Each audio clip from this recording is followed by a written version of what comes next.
Hello friends, welcome back to my channel economics with Deepti. आज की class के अंदर हम लोग डिस्कस करेंगे effects of monetary and fiscal policy on balance of payment. देखिए, जो आज का टॉपिक है that is the effect of monetary and fiscal policy on balance of payment. तो यहाँ पे आप लोगों को सबसे पहले पता होना चाहिए, जैसे मैंने आप लोगों को बीओपी एडजस्टमेंट में हमने ऑलरेडी 2 क्लासेस ली हैं। तो उन 2 क्लासेस में मैंने आप लोगों को एक चीज बताई थी कि वो क्या थे। वो सिस्टम थे एडजस्टमेंट के जहां पे गवर्नमेंट क्या करती है, गवर्नमेंट इंटरफेयर नहीं करती। और जब भी गवर्नमेंट इंटरफेयर नहीं करती, हम उसको क्या कहते हैं, दो systems are known as equilibrium system.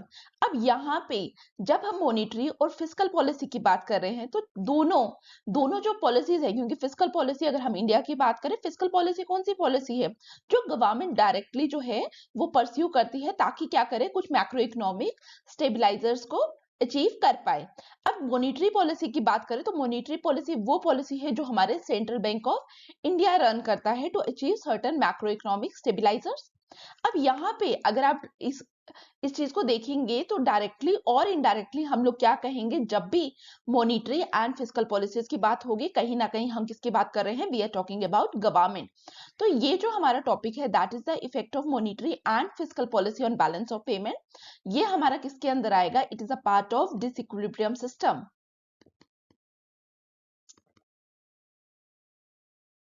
तो ये हमारा डिसइक्विलिब्रियम सिस्टम का पार्ट है। और डिसइक्विलिब्रियम सिस्टम क्या होता है, डिसइक्विलिब्रियम सिस्टम वो सिस्टम होता है जहां पे गवर्नमेंट क्या करती है, गवर्नमेंट इंटरवीन करती है for balance of payment adjustment.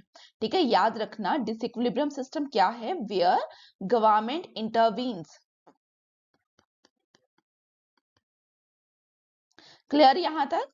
अब देखिए, जब मैंने आप लोगों को बोला गवर्नमेंट इंटरवीन करती है, तो ये उसमें से भी ये एक सब टाइप है जिसको हम लोग क्या कहते हैं, effect of monetary and fiscal policy. और इस पूरे प्रोसेस को हम लोग क्या कहते हैं, यहाँ पे ये क्या है, हमारी एक्सपेंडिचर चेंजिंग पॉलिसीज। तो अगर आप लोगों को एक्सपेंडिचर चेंजिंग पॉलिसी पे क्वेश्चन आ जाए, इफेक्ट ऑफ मॉनेटरी पॉलिसी पे क्वेश्चन आ जाए, या इफेक्ट ऑफ फिस्कल पॉलिसी पे क्वेश्चन आ जाए, तो फर्स्ट चीज तो आप लोगों के दिमाग में एकदम क्लियर होनी चाहिए कि एग्जामिनर आप लोगों से क्या पूछ रहा है। एग्जामिनर आपसे सेम चीज पूछ रहा है, that is the expenditure changing policy, B it the monetary policy, B it the fiscal policy. Number 1 point clear. अब यहाँ पे देखिए, ये जैसे एक्सपेंडिचर चेंजिंग पॉलिसी है, उसी तरीके से डिसइक्विलिब्रियम सिस्टम में हम दो और चीजों की बात करते हैं। नंबर 2, मैं इसको 1 लिख देती हूँ, number 2 is the expenditure switching policy, जो हम लेटर ऑन क्लासेस में पढ़ेंगे, जिसमें डिवैल्यूएशन हम पढ़ेंगे। और number 3 is the exchange control. तो ये सारे हमारे किसके पार्ट बनेंगे, ये सारे हमारे पार्ट बनेंगे डिसइक्विलिब्रियम सिस्टम के। यहां तक आई होप आप लोगों को चीजें क्लियर होनी चाहिए। अब आगे बढ़ने से पहले I request you to please like, share, subscribe and comment. Your support is extremely important, so please subscribe my channel. देखिए, आज का जो हमारा टॉपिक है, जिसमें मैंने आप लोगों को बोला हम लोग क्या देखेंगे, effect of monetary and fiscal policy on balance of payment. तो यहाँ पे भी मैंने आप लोगों को बताया, it is the part of the disequilibrium system. अब यहाँ पे जब हमने मॉनेटरी और फिस्कल पॉलिसी की बात की, तो मॉनेटरी और फिस्कल पॉलिसी के लिए मैंने अभी आपको एक चीज बोली कि मॉनेटरी एंड फिस्कल पॉलिसी की जब हम बात करेंगे, मॉनेटरी एंड फिस्कल पॉलिसी को हम किस ग्रुप में रखेंगे, it is under the group of expenditure changing policy. अब यहाँ पे मैं आप लोगों को ये चीज समझाती हूँ कि why monetary and fiscal policies are known as expenditure changing policies. देखिए, जब हम लोग मॉनेटरी पॉलिसी की बात करते हैं, मॉनेटरी पॉलिसी का कोई इंस्ट्रूमेंट ले लीजिए, लेट से रेट ऑफ इंटरेस्ट, क्योंकि मॉनेटरी पॉलिसी के टाइम क्या है, money supply and rate of interest instrument है। हम लोग एज्यूम करते हैं कि गवर्नमेंट, सेंट्रल बैंक क्या करता है, central bank rate of interest को टारगेट करता है। जब सेंट्रल बैंक ने रेट ऑफ इंटरेस्ट को टारगेट किया, लेट से रेट ऑफ इंटरेस्ट को क्या किया, कम कर दिया। जब सेंट्रल बैंक ऑफ इंडिया ने, that is reserve bank of India ने central reserve sorry rate of interest को कम किया, रेट ऑफ इंटरेस्ट को कम करने से होगा क्या, इन्वेस्टमेंट बढ़ेगी इकोनॉमी में। तो देखिए, पहले जिन चीजों में प्राइवेट लोग, जो प्राइवेट इन्वेस्टर थे, वो इन्वेस्ट नहीं कर रहे थे। ठीक है, उनको कोई क्या करना था, उनको कोई सेटअप प्रिपेयर करना था, उन्होंने क्या करना था, कोई फैक्ट्री रन करनी थी। फैक्ट्री के लिए वो क्या कर रहे थे, फैक्ट्री के लिए वो इन्वेस्टमेंट नहीं ले रहे थे। या आप लोगों ने क्या करना था, आपने कोई लोन लेना था गाड़ी के लिए, बट आप नहीं ले रहे थे जब तक रेट ऑफ इंटरेस्ट क्या था, हाई।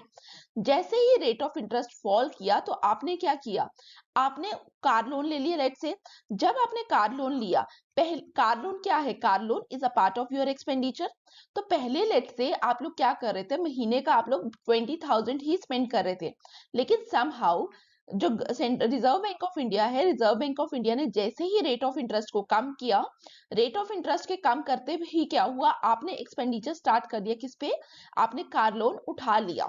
अब जब आपने कार लोन उठाया तो कार लोन उठाने से क्या हुआ, अब आप 20,000 की जगह क्या करोगे, ईएमआई पे करोगे। लेट से अब आपकी जो मंथली ईएमआई है वो कितने की है, 5,000 रुपए की। तो यहाँ पे क्या हो रहा है, यहाँ पे आपने क्या किया, अपना एक्सपेंडिचर चेंज किया। लेट से आपका एक्सपेंडिचर पहले क्या था, 20,000 रुपए का, अब वही एक्सपेंडिचर आपने चेंज कर दिया 25,000 तक। लेकिन जो आपने 25,000 का एक्सपेंडिचर किया, ये किस बेसिस पे हुआ, इसका रीजन क्या था, इसका रीजन था जो रिजर्व बैंक ने क्या किया था, रेट ऑफ इंटरेस्ट को कम किया था। तो यहाँ पे जो आपको एक्सपेंडिचर में चेंज दिखाई दे रहा है, because of this policy, monetary policy की वजह से, इसी वजह से हम लोगों ने क्या कहा, मॉनिटरी पॉलिसी को भी हम लोग क्या कहते हैं, एक्सपेंडिचर चेंजिंग पॉलिसी। और अगर आप लोग फिस्कल पॉलिसी की बात करें तो फिस्कल पॉलिसी में भी आप लोगों को पता है, जब गवर्नमेंट क्या करती है, गवर्नमेंट क्या करती है, स्पेंडिंग को बढ़ाती है। जब गवर्नमेंट स्पेंडिंग को बढ़ाती है तो वहां पे भी क्या होता है, मल्टीप्लायर इफेक्ट लगता है, आप लोगों की इनकम इंक्रीज होती है और आप लोग क्या करते हैं, स्पेंड ज्यादा करना स्टार्ट करते हैं। तो आप लोग यहाँ पे हम इसी की बात कर रहे हैं कि जब भी मॉनिटरी या फिस्कल पॉलिसी की बात की जाती है तो आपका एक्सपेंडिचर चेंज होता है। यहाँ पे जैसे मैंने रेट ऑफ इंटरेस्ट को जब आपको बताया कि रेट ऑफ इंटरेस्ट कम होगा तो आपकी इनकम क्या हुई, आपका एक्सपेंडिचर क्या हुआ, एक्सपेंडिचर आपका इंक्रीज हुआ। लेकिन लेट से अगर रेट ऑफ इंटरेस्ट कम होने की जगह बढ़ता, ठीक है, रेट ऑफ इंटरेस्ट लेट से इंक्रीज हो जाता, तो रेट ऑफ इंटरेस्ट जब भी इंक्रीज होता है आप लोग क्या करते हो, आप लोग स्पेंडिंग को भी कम करते हो, आप न्यू इन्वेस्टमेंट्स की तरफ नहीं जाओगे। तो यहाँ पे हम लोग इसी रीजन से क्या कहते हैं, मॉनिटरी और फिस्कल पॉलिसीज क्या है, these are expenditure changing policies. Number 1 clear. अब हम अपने टॉपिक का एक पार्ट लेंगे, that is the effect of fiscal policy on balance of payment. उसके बाद हम लोग मॉनिटरी पॉलिसी का इफेक्ट देखेंगे ऑन बैलेंस ऑफ पेमेंट।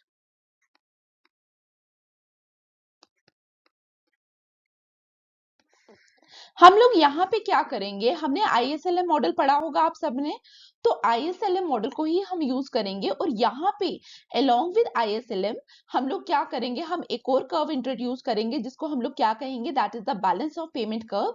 और अब जो हमारा ये पूरा मॉडल बनेगा with IS-LM and BP curve, इस मॉडल को हम लोग क्या कहते हैं, इस मॉडल को हम इकोनॉमिक्स में कहते हैं मुंडल फ्लेमिंग मॉडल। तो यहाँ पे हम लोग क्या करेंगे, हम ड्रॉ करेंगे IS-LM and BP curve, sorry. तो यहाँ पे देखिए, जैसे रेट ऑफ इंटरेस्ट होता है यहाँ पे y एक्सिस पे इन द आईएसएलएम मॉडल और x एक्सिस पे वी हैव इनकम। तो यहाँ पे भी हमारा वैसा ही सिस्टम रहेगा। देखिए आईएस कर्व, फिर हमने लिखा एलएम कर्व, और यहाँ पे मैं एक और कर्व इंट्रोड्यूस कर रही हूँ, that curve is known as balance of payment curve.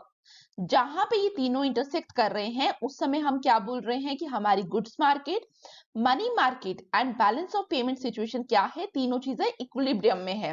तो सबसे पहले हम लोगों को पता होना चाहिए, या जिन लोगों को थोड़ा सा कॉन्सेप्ट में क्लैरिटी नहीं भी है, कि आईएस कर्व क्या है, एलएम कर्व क्या है और बीपी कर्व क्या है।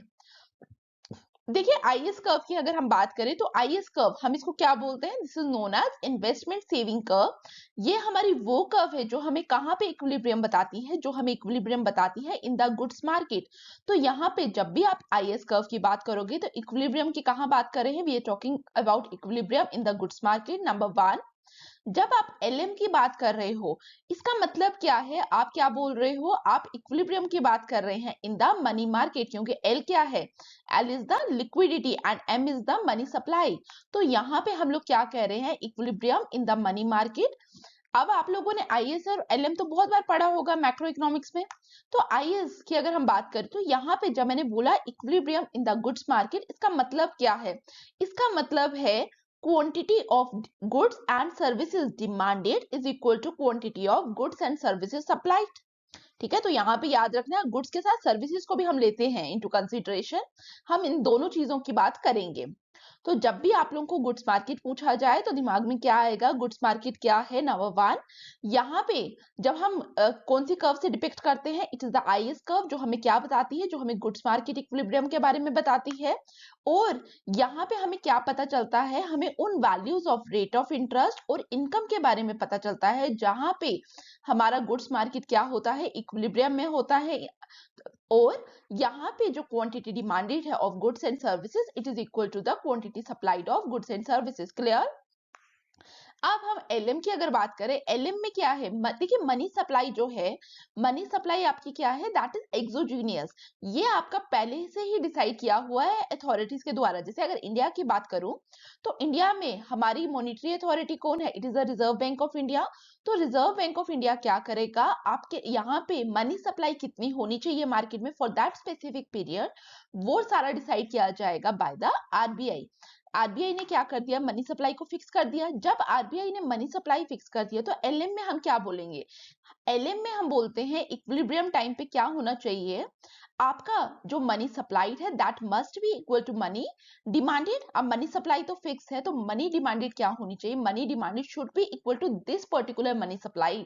क्लियर। अब यहाँ पे अब हमारा बच गया बैलेंस ऑफ पेमेंट। जब हम बैलेंस ऑफ पेमेंट की बात करते हैं, ये हमें क्या बताएगा, इक्विलिब्रियम। इक्विलिब्रियम कौन से इक्विलिब्रियम पे बात कर रहे हैं, हम बैलेंस ऑफ पेमेंट इक्विलिब्रियम में बात कर रहे हैं। इसका मतलब जो पैसा हमारे कंट्री में आ रहा है that is capital inflow should be equal to capital outflow. तो जब आप बीपी कर्व की बात करोगे तो यहाँ पे क्या होगा, कैपिटल इनफ्लो और कैपिटल आउटफ्लो क्या होगा, बराबर होगा। अगर आप यहाँ पे ध्यान से देखें बैलेंस ऑफ पेमेंट में, अगर मैं यहाँ पे देखो तो यहाँ पे क्या है, जब हम आगे जा रहे हैं, ठीक है, यहाँ पे लेट्स से पहला पॉइंट था मेरा ये, दूसरा पॉइंट है मेरा ये।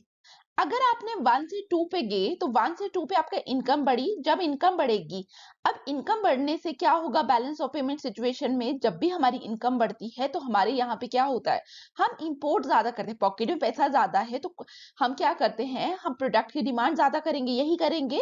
तो प्रोडक्ट यहाँ पे बैलेंस ऑफ पेमेंट में हम कौन सा प्रोडक्ट देख रहे हैं, जो बाहर से आ रहा है, जो बाहर फॉरेनर्स के साथ हम ट्रेड कर रहे हैं, उसी की बात कर रहे हैं। तो यहाँ पे जब भी इनकम बढ़ेगी तो याद रखना आप लोगों ने क्या किया, आपने डिमांड की प्रोडक्ट की, लेकिन कौन सा product, that is the imported one, तो इंपोर्ट्स बढ़े। Number 1 point clear. हमने यहाँ पे बोला इनकम बढ़ी, इंपोर्ट बढ़े, लेकिन यहाँ पे जब आप 1 to 2 आए, आपकी इनकम तो बढ़ी, इनकम के साथ साथ दूसरी क्या चीज बढ़ी, दूसरा हमारा बड़ा रेट ऑफ इंटरेस्ट, ये भी बढ़ा। तो जब आपका रेट ऑफ इंटरेस्ट बढ़ता है तो हमारी कंट्री से कैपिटल अंदर आती है, इनफ्लो होता है, या बाहर जाता है, आउटफ्लो होता है।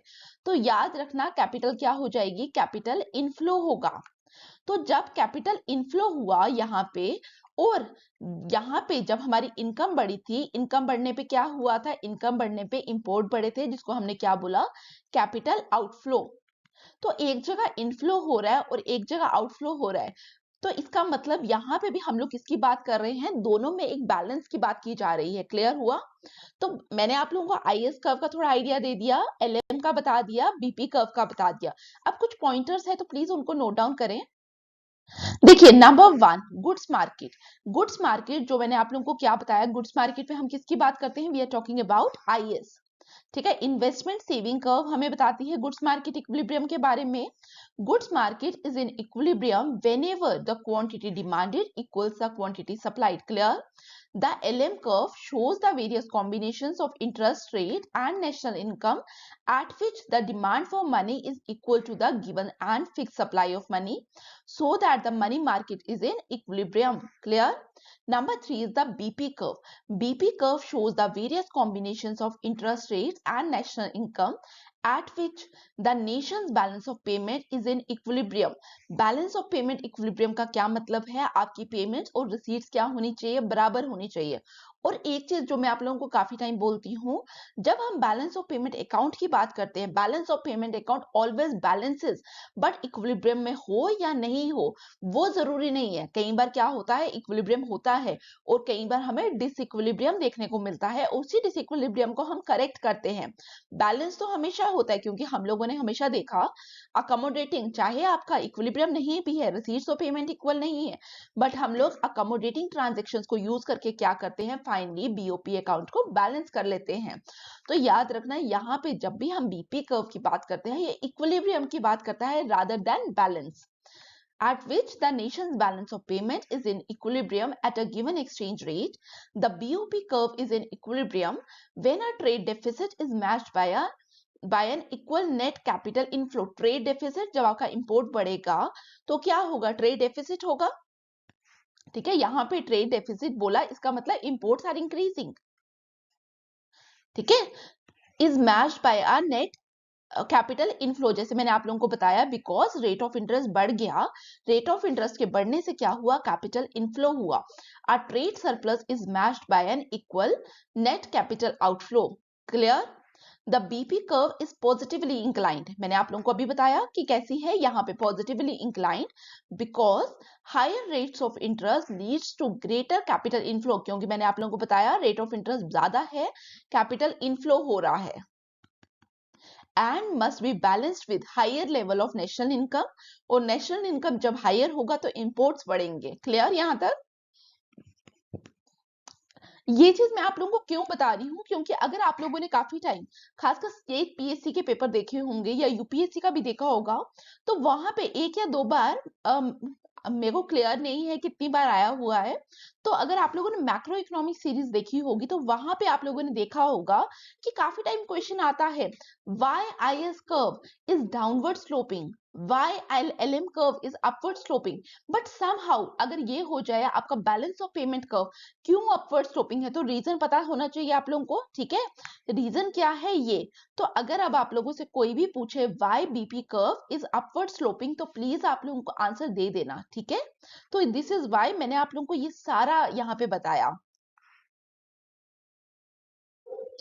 क्लियर यहां तक? अब आप लोगों को पता चल गया आईएस, एलएम और बीपी कर्व। अब हमने क्या देखना है? Effect of fiscal policy on monetary on BOP.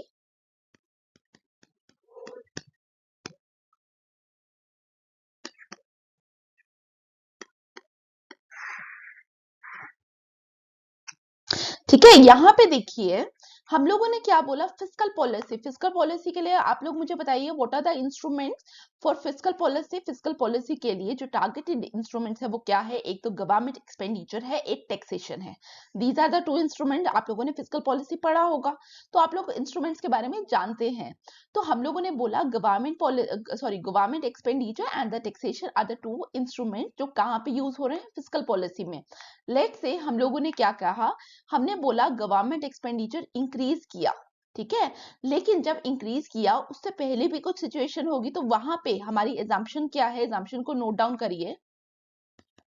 We are assuming कि इनिशियली क्या है, जब तक गवर्नमेंट एक्सपेंडिचर को बढ़ाया नहीं जा रहा या कम नहीं किया जा रहा, उस समय तक आपका इंटरनल और एक्सटर्नल लेवल के अंदर दोनों जगह क्या है? इक्विलिब्रियम है।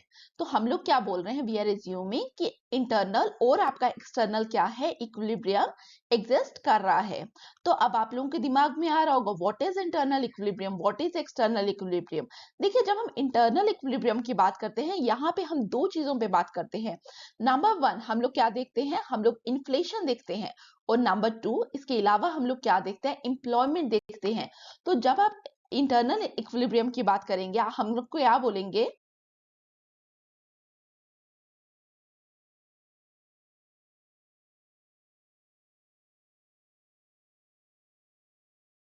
इकोनॉमी में क्या है? इकोनॉमी में प्राइस स्टेबिलिटी है और फुल एम्प्लॉयमेंट है। आप लोग मुझे कमेंट बॉक्स में बताइए what is full employment and what is price stability. और यहाँ पे मैं आप लोगों को साथ एक पॉइंट और शेयर कर दूं कि यहाँ पे हम लोग क्या बोल रहे हैं? प्राइस स्टेबिलिटी है। जैसे अगर आप लोगों को आरबीआई का रेंज पता हो कि इन्फ्लेशन किस रेंज के अंदर आरबीआई टारगेट करती है, तो हम लोग क्या बोलते हैं कि इट इज 4 ± 2%। तो यहाँ पे अगर यहाँ पे आपकी इस रेंज के अंदर इन्फ्लेशन है, तो यहाँ पे हम लोग क्या एज्यूम कर रहे हैं कि आपकी इकोनॉमी में क्या है? प्राइसेस आर स्टेबल, ठीक है। बहुत ज्यादा फ्लक्चुएशंस नहीं है क्योंकि आरबीआई ने कंट्रोल करके रखा हुआ है। तो यहाँ पे हमने क्या एज्यूम किया अपने मॉडल के अंदर? Effect of fiscal policy on balance of payment, जहां पे हम बता रहे हैं कि यहाँ पे क्या है? इकोनॉमी के अंदर number one is the internal balance. Internal balance क्या होता है? जहां पे इकोनॉमी में प्राइस स्टेबिलिटी होती है और फुल एम्प्लॉयमेंट होती है। क्लियर? दूसरा क्या है? दूसरा एक्सटर्नल बैलेंस है। एक्सटर्नल बैलेंस का मतलब क्या है? देयर इज नो डेफिसिट और सरप्लस। ठीक है,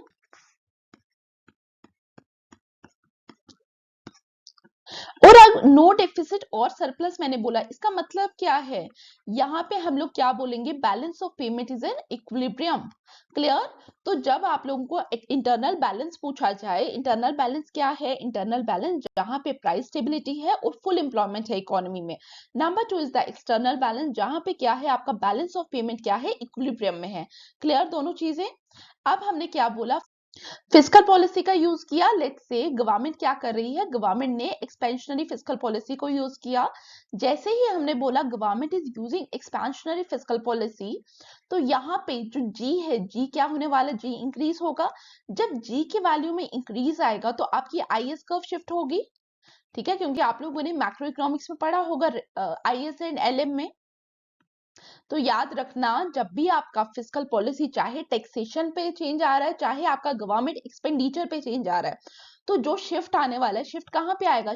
it is the IS curve जो हमारी अब शिफ्ट होगी। तो हमने बोला आईएस कर्व ये थी, एलएम कर्व ये थी, और इनिशियली हमारी जो बैलेंस ऑफ पेमेंट कर्व थी वो यहां से पास हो रही थी और यहाँ पे इक्विलिब्रियम था। और मैंने क्या बोला कि गवर्नमेंट ने क्या किया? गवर्नमेंट ने एक्सपेंशनरी फिस्कल पॉलिसी को लाया। जब गवर्नमेंट ने एक्सपेंशनरी फिस्कल पॉलिसी को लाया, हमारी शिफ्ट कहाँ आएगा? आईएस में। और आईएस में कहाँ शिफ्ट आएगा? राइट वर्ड और लेफ्ट वर्ड। अब यहाँ पे हमारा शिफ्ट आने वाला है राइट वर्ड। अगर हमारा गवर्नमेंट एक्सपेंडिचर फॉल करता तो कहाँ शिफ्ट आता? It is the left word shift. ठीक है, तो हमने बोला आईएस पे शिफ्ट आ गया, राइट वर्ड शिफ्ट। ठीक है, आईएस से आईएस 1 में शिफ्ट आया।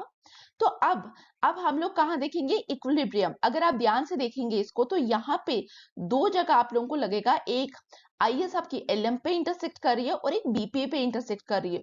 तो इक्विलिब्रियम कहाँ पे होगा? इक्विलिब्रियम के लिए हमें क्या देखना होता है? जहां पे आपकी आईएस कर्व किसके साथ इंटरसेक्ट करेगी? एलएम कर्व के साथ इंटरसेक्ट करेगी, वहीं पे आपका क्या होगा? वहीं पे आपका इक्विलिब्रियम पॉइंट होगा। तो इक्विलिब्रियम पॉइंट कहाँ पे होगा इस अकॉर्डिंग? यहाँ पे हमारा पॉइंट 2 के अंदर क्या होगा? इक्विलिब्रियम होगा।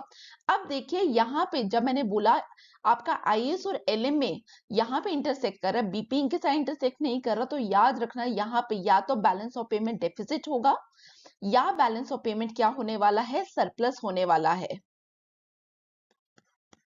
दोनों में से कोई सिचुएशन यहाँ पे आप लोगों को देखने को मिलेगी। जब हमने बोला बीओपी डेफिसिट है या बीओपी सरप्लस है, अब ये चीज हमें देखनी है। अब देखिए हमारा, अगर आप बीपी कर्व देखिए तो बीपी कर्व ये वाली कर्व है। अब हमारा जो इक्विलिब्रियम है, new equilibrium that is point 2, वो कहाँ पे है? वो लेफ्ट साइड पे है। अब यहाँ पे हमें देखना है सरप्लस और डेफिसिट। अब यहाँ पे हम लोग क्या देखेंगे? अगर आपका इनकम लेवल ज्यादा होता, ठीक है, तो क्या होता है? इंपोर्ट बढ़ते हैं और क्या होता है? डेफिसिट होता है। लेकिन अगर आपकी इनकम कम हो जाए तो क्या हो जाएगा? इनकम अगर कम है तो हम लोग क्या बोलेंगे? इंपोर्ट कम हो जाएगा और सरप्लस हो जाएगा, नंबर 1। दूसरा पॉइंट हम लोग क्या बोलते हैं? अगर आपका रेट ऑफ इंटरेस्ट बढ़ेगा तो कैपिटल इनफ्लो हो जाएगा और फिर भी क्या हो जाएगा? फिर भी सरप्लस होगा, यही बोलते हैं। अब इसी बेसिस पे हम लोग बताएंगे कि इट इज द सरप्लस और बीओपी डेफिसिट सिचुएशन। अब आप यहाँ पे दोनों कर्व्स को ध्यान से देखें, तो जब मैं पॉइंट 2 पे हूं, ठीक है, यहां से अगर मैं यहाँ पे एक लाइन ड्रॉप करूं, मैं बोल रही हूँ इनकम, चाहे मैं पॉइंट 2 पे हूं, चाहे मैं अपनी बीपी कर्व में हूं, यहाँ पे इनकम हमारी सेम है। इनकम सेम है, इसका मतलब इंपोर्ट का लेवल सेम होगा। ठीक है, इंपोर्ट पे कोई फर्क नहीं आ रहा लेट्स से। लेकिन अगर आप यहाँ पे ध्यान से देखिए, तो पहले अगर मैं बीपी कर्व में होती तो मेरा रेट ऑफ इंटरेस्ट क्या था? This is my rate of interest. अब रेट ऑफ इंटरेस्ट क्या है? This is my rate of interest R1 R2। Rate of interest क्या हुआ? रेट ऑफ इंटरेस्ट ज्यादा हुआ। जब रेट ऑफ इंटरेस्ट ज्यादा है तो क्या होगा? कैपिटल इनफ्लो होगा। इनफ्लो हुआ मींस सरप्लस हुआ। तो याद रखना, यहाँ पे आप लोगों को क्या देखने को मिला? यहाँ पे आपको देखने को मिला सरप्लस। ठीक है, नंबर 1 आपको पॉइंट क्लियर हुआ। यहाँ पे क्या हुआ, सरप्लस। लेकिन एग्जाम में आप लोग कैसे देखोगे, या आप इसको लिख भी सकते हो, याद रखना जब भी आपका इक्विलिब्रियम पॉइंट कहाँ पे होगा, left of the BP curve होगा, तब हम क्या बोलते हैं, जो सिचुएशन बनेगी वो सिचुएशन किसकी होती है, that is the situation of BOP surplus. और ये जो मैंने ब्लू लाइन से बनाया है, इसको आपको ड्रॉ करने की जरूरत नहीं है एग्जाम में, मैंने सिर्फ आप लोगों को समझाया है ये चीज। ठीक है, तो आप लोगों को क्या याद रखना है, जब भी हमारा न्यू इक्विलिब्रियम कहाँ पे होगा, लेफ्ट में होगा बीपी कर्व के, जैसे अभी टू कहाँ पे है, टू हमारा लेफ्ट में है बीओपी कर्व के, तो हम लोग क्या बोलेंगे, सिचुएशन कैसी है, it is the surplus situation. ठीक है, लेकिन अगर यहाँ पे 2 पॉइंट कहाँ पे होता, राइट पे होता, तो हम लोग क्या बोलेंगे, हम बोलते हैं उसको डेफिसिट सिचुएशन। अब आप लोगों ने सरप्लस सिचुएशन देख ली, मैं आप लोगों को फिस्कल पॉलिसी के साथ डेफिसिट वाली सिचुएशन दिखाती हूँ। हम लोग क्या देख रहे हैं, डेफिसिट देखना है हमें। तो यहाँ पे भी क्या है, यहाँ पे भी हमारी एजम्पशन सारी सेम रहने वाली है। हम यहाँ पे भी क्या बोल रहे हैं कि गवर्नमेंट ने क्या किया, government is pursuing an expansionary fiscal policy, it means आपका जी इंक्रीज कर रहा है। तो शिफ्ट भी कहाँ आएगा, शिफ्ट अगेन कहाँ पे आने वाला है, आपका आईएस कर्व में। This is the IS curve, this is the LM curve, and let's say this is our BP curve. ठीक है, तो यहाँ पे हमने क्या बोला, गवर्नमेंट ने क्या किया, गवर्नमेंट ने एक एक्सपेंशनरी फिस्कल पॉलिसी लाई। तो यहाँ पे भी पहले की तरह क्या होने वाला है, आपकी आईएस कर्व में शिफ्ट देखने को मिलेगा। हमने बोला फिस्कल पॉलिसी के बाद हमारा आईएस कर्व यहाँ पे आ गया, पहले हम थे इस पॉइंट पे, अब इक्विलिब्रियम कहाँ आएगा, जहां पे आईएस एंड एलएम कर्व क्या करेगी, इंटरसेक्ट करेगी। इस पॉइंट पे क्या हुआ, हमारा इक्विलिब्रियम आया। जब हमने बोला इक्विलिब्रियम हमारा पॉइंट 2 के अंदर है, तो याद रखना, तो अ, अब हमें क्या कंपेयर करना है, बैलेंस ऑफ पेमेंट डेफिसिट या सरप्लस के लिए मैंने आपको लास्ट टाइम बताया कि ये पॉइंट हमारा कहाँ पे है, बीओपी कर्व के राइट पे या लेफ्ट पे। अब ये पॉइंट हमारा कहाँ पे है, राइट पे। तो जब हमारा पॉइंट राइट पे होता है तो हम इसको क्या कहते हैं, this is known as BOP deficit. ठीक है, तो याद रखना। अब आप लोग कैसे देखेंगे, जब हमारा point equilibrium point left right पे है तो डेफिसिट होगा, और लेफ्ट ऑफ द बीओपी है तो क्या होने वाला है, इट इज द सरप्लस। और आप लोगों को अगर कभी एग्जाम में कंफ्यूजन हो तो यहाँ पे भी आप समझ सकते हैं, देखिए हम पॉइंट 2 पे हैं, पॉइंट 2 को आप कंपेयर करेंगे बैलेंस ऑफ पेमेंट कर्व से। ठीक है, रेट ऑफ इंटरेस्ट दोनों सिचुएशंस पे बराबर है। रेट ऑफ इंटरेस्ट बढ़ता था तो हमारा क्या होता था, कैपिटल इनफ्लो होता था। ठीक है, लेकिन रेट ऑफ इंटरेस्ट, चाहे मैं यहाँ पे हूं चाहे मैं यहाँ पे हूं, rate of interest is the same. तो मैं इस चीज को तो कंसीडर करूंगी नहीं, मुझे क्या देखना है, मुझे इनकम देखना है। इनकम अगर मेरी बढ़ती है तो क्या होगा, इंपोर्ट बढ़ेंगे, और आप लोगों को हमेशा पता है जब भी imports are greater than exports तो क्या होने वाला है, तो डेफिसिट बढ़ेगा। ठीक है, तो हम पहले यहाँ पे अगर बैलेंस ऑफ पेमेंट कर्व में होते, अगर इक्विलिब्रियम आपका यहाँ पे बनता कहीं, तो हम लोग कहाँ होते, Y1 पोजीशन पे, लेकिन नाउ इक्विलिब्रियम 2 पे बन रहा है तो हमारी इनकम बढ़ रही है, Y2 है इनकम। जब इनकम आपकी बढ़ी तो इंपोर्ट्स बढ़ेंगे, इंपोर्ट बढ़ेंगे तो डेफिसिट होगा। ठीक है, तो अभी आप लोगों को, आपको ये येलो वाली लाइंस बनाने की जरूरत नहीं है, ये मैं आप लोगों को सिर्फ समझाने के लिए लिख रही हूँ। लेकिन आप लोगों को, अब आप एग्जाम में किस तरीके से लिखेंगे, देखिए यहाँ पे आप डायरेक्टली लिखेंगे, डायग्राम बनाएंगे, डायग्राम के नीचे लिखेंगे, अगर डेफिसिट है तो आप लोग उसको लिख सकते हैं बीओपी डेफिसिट, क्यों, एज न्यू इक्विलिब्रियम पॉइंट, जो हमने किससे डिनोट किया था, पॉइंट 2 से, point 2 lies on the right of BP curve. Likewise अगर सरप्लस होगा आप क्या लिखेंगे, आप लिखेंगे BOP surplus as new equilibrium point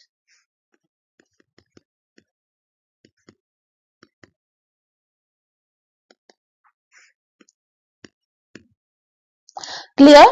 तो यहाँ पे अगर आप लोगों को मैं दोनों डायग्राम्स आपके सामने रख दूं तो मैं आप लोगों को एक और चीज बताऊंगी, यहाँ से ध्यान से देखना। ठीक है, एक हम लोग डेफिसिट की डायग्राम बनाएंगे, एक किसकी बना रहे हैं, सरप्लस की, लेकिन सेम चीजें रह रही हैं। देखिए वही जो मैंने आप लोगों के साथ अभी दो डायग्राम्स बनाई, मैं उन्हीं दो डायग्राम्स को यहाँ पे भी बनाऊंगी। ठीक है,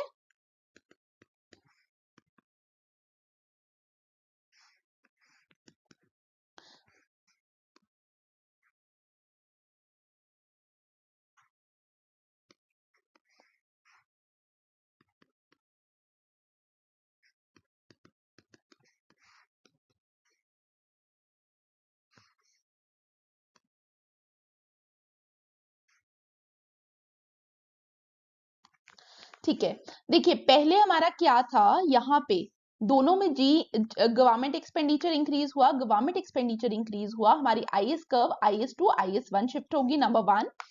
फिर यहाँ पे भी यही हुआ।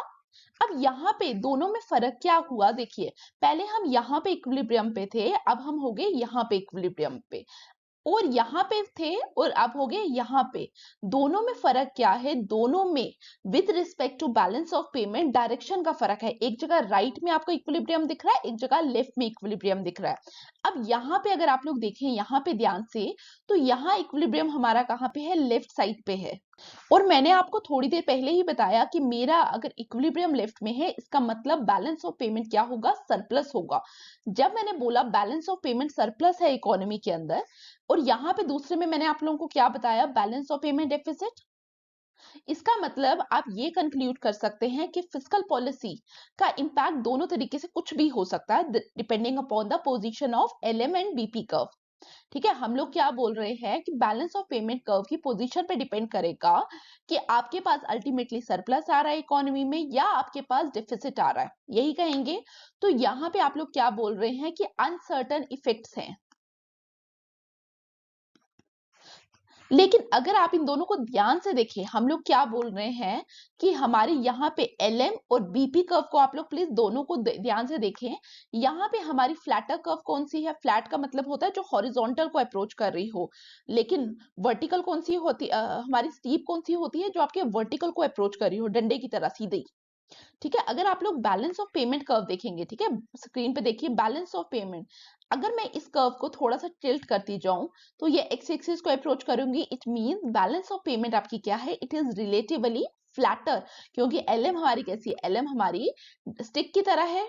ठीक है, स्टिक की तरह है आपकी, यहाँ पे वाई एक्सिस को अप्रोच कर रही है, वाई एक्सिस को अप्रोच कर रही है मतलब स्टीपर कर्व है, एक्स एक्सिस को अप्रोच कर रही है तो रिलेटिवली फ्लैटर कर्व है। तो हम लोग यहाँ पे क्या बोल रहे हैं कि जब आपका सरप्लस है तो एट दैट टाइम आपकी बैलेंस ऑफ पेमेंट कर्व क्या है, इट इज रिलेटिवली फ्लैटर और LM curve is relatively steep. तो याद रखना जब आपका सरप्लस था तो हम लोगों ने क्या बोला, LM is relatively steeper and balance of payment क्या है, is relatively flatter. Number 1 point.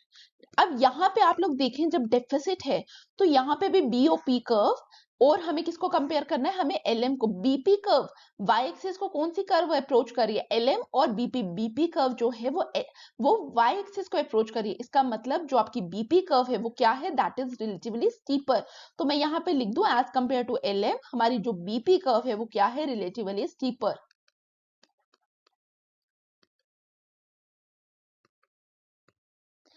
और हम लोग क्या कह सकते हैं, एलएम मैंने आप लोगों को क्या बताया, एलएम क्या है, एलएम इज रिलेटिवली फ्लैटर।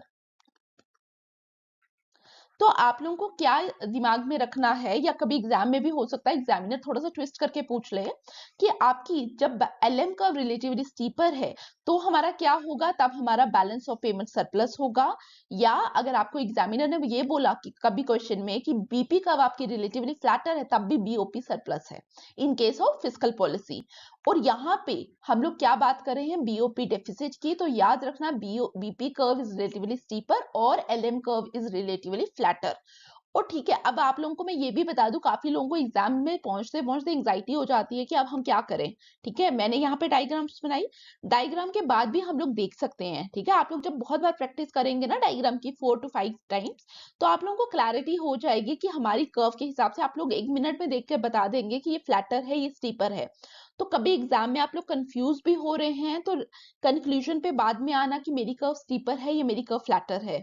ठीक है, और अब रिजल्ट क्या होने वाले हैं, बीओपी डेफिसिट है या सरप्लस है। आपको सिर्फ ये याद रखो आप लोग एग्जाम के लिए कि जो मेरा पॉइंट है वो मेरा लेफ्ट में आ रहा है या राइट में आ रहा है, आप उस हिसाब से कंक्लूड करें। क्लियर। तो यहाँ पे हम लोगों ने फिस्कल पॉलिसी का देख लिया, अब हम मॉनेटरी पॉलिसी का देखेंगे। और जो अभी वाली स्लाइड है मैं एक बार आप लोगों के साथ लास्ट में भी डिस्कस करूंगी जब हम कंपैरिजन करेंगे मॉनेटरी एंड फिस्कल पॉलिसी का। क्लियर।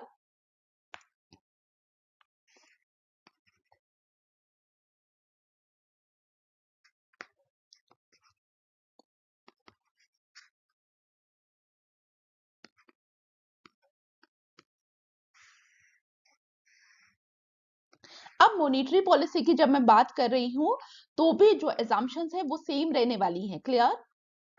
हम यहाँ पे भी एज्यूम करेंगे कि जो हमारी मॉनेटरी पॉलिसी है जो reserve bank of India pursue करेंगे वो कौन सी रहने वाली है? It is the expansionary monetary policy. जब मैंने बोला एक्सपेंशनरी मॉनेटरी पॉलिसी है, इसका मतलब क्या है कि अब रिजर्व बैंक ऑफ इंडिया क्या करने वाले हैं? मनी सप्लाई को बढ़ाने वाले हैं।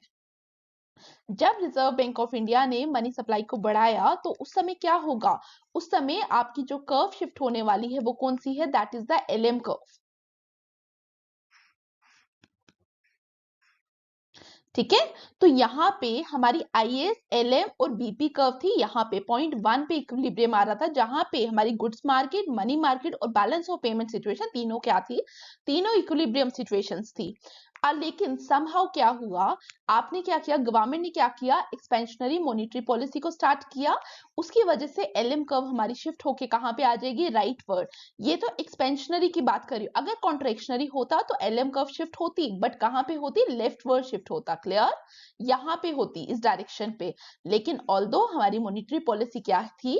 हमारी जो मॉनेटरी पॉलिसी है वो कैसी है? दैट इज एक्सपेंशनरी, इसीलिए राइट वर्ड शिफ्ट हुआ। क्लियर?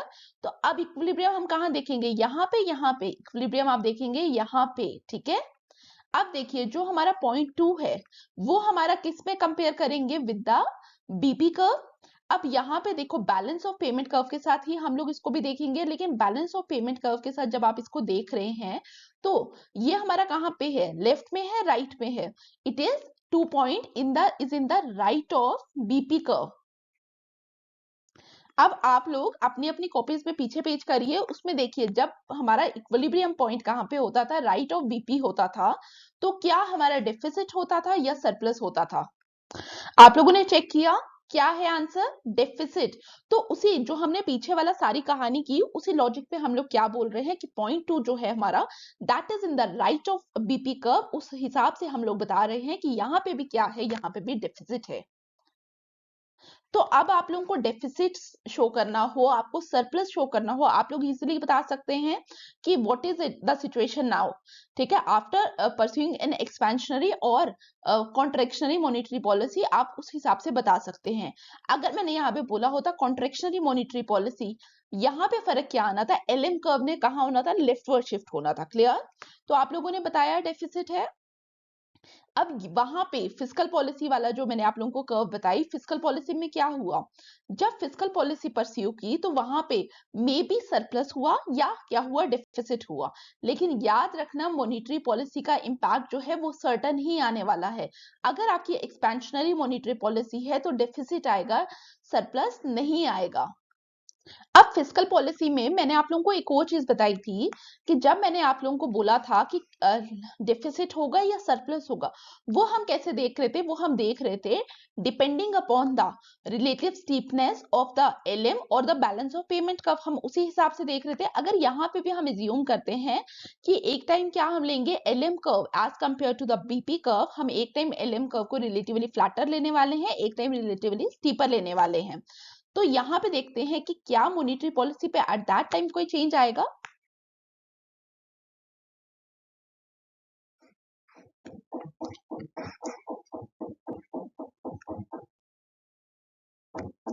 ठीक है, यहाँ पे मैंने क्या लिया? एलएम इज रिलेटिवली स्टीपर, क्योंकि वाई एक्सिस को अप्रोच कर रही है। और दूसरा मैं क्या ले रही हूं? दूसरा केस जहां पे मैं बोलूंगी एलएम क्या है? Relatively flatter.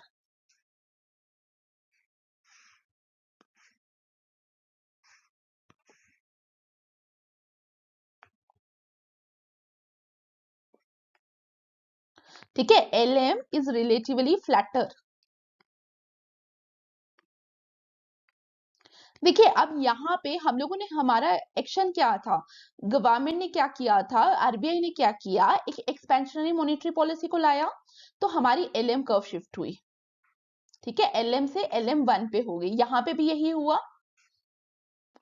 यहाँ पे इक्विलिब्रियम हमारा कहाँ था? पहले 1 पे थे, अब आईएसएलएम कहाँ पे इंटरसेक्ट करी है? 2 पे। यहाँ पे हम यहाँ पे थे और हमारा न्यू इक्विलिब्रियम कहाँ पे आ गया? 2 पे। अब दोनों साइड पे अगर आप ध्यान से देखेंगे तो दोनों में क्या है? दोनों में हमारा हम लोग कहाँ पे आ रहे हैं, हम बैलेंस ऑफ पेमेंट के राइट पे आ रहे हैं। यहाँ पे भी हम बैलेंस ऑफ पेमेंट के राइट पे आ रहे हैं। तो हम लोग क्या देख सकते हैं, हम यहाँ पे देख सकते हैं कि चाहे आपकी एलएम कर्व रिलेटिवली स्टीपर हो चाहे रिलेटिवली फ्लैटर हो, दोनों केस में क्या है, दोनों केस में जो आपका इफेक्ट है मॉनेटरी पॉलिसी का, that brings deficit. Monetary policy के एक्शन से क्या हुआ, डेफिसिट ही आया इकोनॉमी में। तो हम लोगों ने यहाँ क्या बोला कि जो आपका मॉनेटरी पॉलिसी है उसका हमें पता है, अगर हम एक्सपेंशनरी परस्यू करेंगे हमारे पास क्या आने वाला है, डेफिसिट आने वाला है। तो इसका मतलब अगर आप लोग इकोनॉमी में ह्यूज सरप्लस है इकोनॉमी में और आप चाहते हैं कि हम सरप्लस को थोड़ा कम करें, थोड़ा बैलेंस करें, थोड़ा टोन डाउन करें, तो आप लोग क्या करेंगे, आप एक्सपेंशनरी मॉनेटरी पॉलिसी को परस्यू कर सकते हैं। तो मॉनेटरी पॉलिसी का हमारे पास जो इम्पैक्ट है वो क्या है, दैट इज क्वाइट सर्टन। लेकिन अगर मैं यहाँ पे फिस्कल पॉलिसी को यूज करूं टू कि सरप्लस मेरा कम हो जाए, तो वहां पे दोनों इंपैक्ट्स हो सकते हैं। सरप्लस कई बार बढ़ भी सकता है, सरप्लस कई बार कम भी हो सकता है, क्योंकि that depends upon the relative steepness of the LM and the BP curve. तो अगर आप लोगों को क्वेश्चन आ जाए कि इम्पैक्ट ऑफ मॉनेटरी पॉलिसी जो है वो क्वाइट सर्टन है, लेकिन जो फिस्कल पॉलिसी है उसका इम्पैक्ट हमारे पास सर्टन नहीं है, तो आंसर लिख सकते हैं, डायग्राम बना सकते हैं। ठीक है, अब एक पॉइंट बचा है, वो भी मैं आप लोगों को यहीं पे एक्सप्लेन करूंगी और इस चीज को नोट डाउन कर लेना, क्योंकि हो सकता है कभी एग्जाम में क्वेश्चन आ जाए। Effects of fiscal policy are not certain, it depends upon अ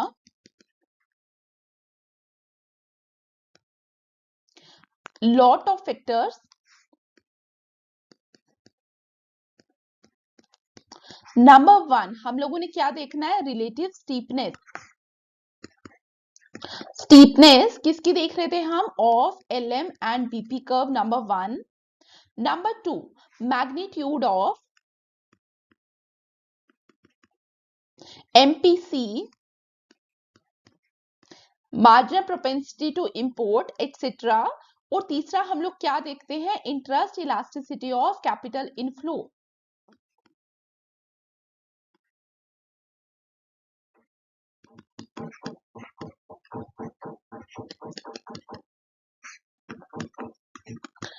यहाँ पे बेसिकली हम लोग क्या बोलते हैं कि पैसा आपका अंदर आएगा, रेट ऑफ इंटरेस्ट तो बढ़ गया, बट क्या बाकी सिचुएशंस भी देखेंगे। फॉरेन ट्रेड मल्टीप्लायर की कहीं ना कहीं यहाँ पे बात हो रही है, जो चीजें हम फॉरेन ट्रेड मल्टीप्लायर में पढ़ते हैं उन्हीं चीजों पे हम यहाँ पे भी बात करते हैं। ठीक है, तो याद रखना ये चीज मैंने आप लोगों को नोट करवा दी है। तो अगर आप लोगों को क्वेश्चन आ जाए effect of fiscal policy are not certain, तो आप लोग पहले डायग्राम बनाएंगे और लास्ट में कंक्लूजन पे आप लोग ये पॉइंट्स दे सकते हैं कि वो बहुत सारे फैक्टर्स पे डिपेंड करती है, नंबर 1, नंबर 2, नंबर 3। लेकिन मॉनेटरी पॉलिसी का जो इम्पैक्ट है वो सर्टन है। उसको अगर आप लोगों को बताना है तो आप वो डायग्राम बनाएंगे जो हम लोगों ने दोनों बनाई। हम बोलेंगे चाहे आपकी एलएम स्टीप हो चाहे एलएम फ्लैटर हो as compare to BP curve, लेकिन हमें रिजल्ट्स क्या मिल रहे हैं, डेफिसिट मिल रहा है, तो डेफिसिट मिल रहा है दोनों केस में। जैसे एक्सपेंशनरी हम परस्यू करेंगे मॉनेटरी पॉलिसी, तो हमें दोनों जगह पे क्या मिलने वाला है, डेफिसिट मिलने वाला है। चाहे रिलेटिव स्टीपनेस आपकी एलएम की ज्यादा हो चाहे रिलेटिव स्टीपनेस आपकी बीपी कर्व की ज्यादा हो। ठीक है, तो अब वो डायग्राम से आप उसको कंक्लूड कर सकते हैं। अब हमारा जो आज का टॉपिक है that is the expenditure changing policy. इसी के अंदर एक और टॉपिक हमारा बचता है जिसको हम इकोनॉमिक्स में क्या कहते हैं, that is known as assignment problem.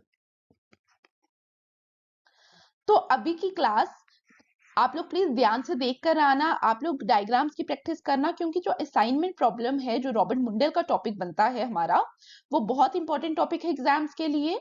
और वो आप लोगों को तभी समझ आएगा जब आप लोगों को आज की क्लास के ऊपर एक अच्छा होल्ड होगा। ठीक है, तो आज की क्लास हम यहीं पे खत्म करते हैं। आई होप आज का लेक्चर आप लोगों को अच्छा लगा हो, वैल्यूएबल लगा हो। अगर आप लोगों को वैल्यूएबल लगता है और आपको लगता है कि मेरे को ऐसे काफी टॉपिक्स आप लोगों को और भी पढ़ाने चाहिए, तो please like share subscribe and comment. Thank you for watching.